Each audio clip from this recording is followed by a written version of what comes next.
Karena kan memang dari kuasa hukumnya Inge kan mengatakan tidak ada pihak campur tangan orang ketiga gitu ya. Nah itu kan sebetulnya tidak benar adanya.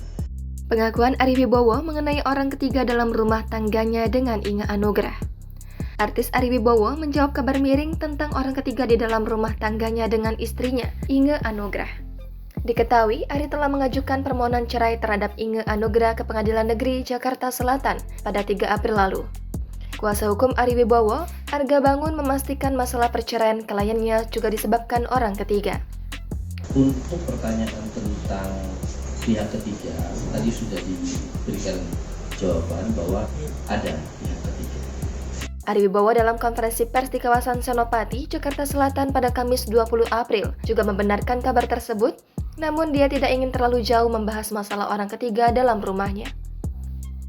Dari awal saya sudah mengatakan, sudah sepakat dengan istri saya bahwa yuk kita jangan saling menjatuhkan. Kalau memang kita mau bercerai, kita berpisah baik-baik. Saya tetap menghargai dia sebagai pendamping hidup saya selama 17 tahun yang sudah memberikan 2 anak yang luar biasa. Ari juga memastikan bahwa dia kini masih tinggal satu rumah, bahkan tidur satu ranjang bersama Inge Anugrah karena statusnya belum cerai namun masih dalam tahap proses. Ari menambahkan selama di rumah dia dan Inge berusaha tidak menyinggung persoalan cerai mereka. Diketahui sidang cerai perdana Ari dan Inge Anugrah telah berlangsung pada Senin 17 April. Inge datang bersama ayah dan ibunya, sementara Ari Wibowo diwakili kuasa hukumnya yang bernama Ricky Saragi. Sebelumnya, kuasa hukum Inge Anugrah, Petrus Balapationa, menyebut bahwa kliennya sebenarnya sudah ingin berpisah dengan aktor Ari Wibowo sejak tahun 2018. Namun, rumah tangga itu tetap dipertahankan oleh Ari Wibowo. Kini, Ari Wibowo telah melayangkan permohonan cerai kepada Inge Anugrah di Pengadilan Negeri Jakarta Selatan. Petrus juga mengatakan bahwa alasan Ari Wibowo dan Inge bercerai lantaran sudah tidak adanya kecocokan.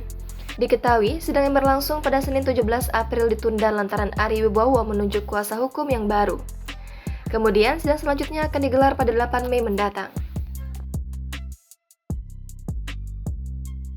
Karena kan memang dari kuasa hukumnya Inge kan mengatakan tidak ada pihak campur tangan orang ketiga gitu ya. Nah itu kan sebetulnya tidak benar adanya.